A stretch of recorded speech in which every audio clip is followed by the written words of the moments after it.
मिरची पावडर देखील इथे ऍड करणार आहोत.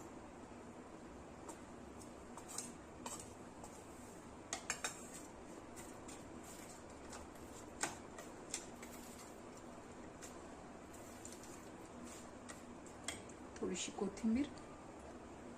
तुम्हाला हवं असेल तर यामध्ये तुम्ही कांदा किंवा शेंगदाण्याचं कूट देखील इथे ऍड करू शकता. शेंगदाणे भाजून त्याचं कूट आपण जे तयार करून घेतो तर ते देखील इथे तुम्ही ऍड करू शकता. सो इथे आपण एक तडका पॅन घेतलेला आहे. यामध्ये आपण घालणार आहोत मोहरी आणि मेथीचे दाणे.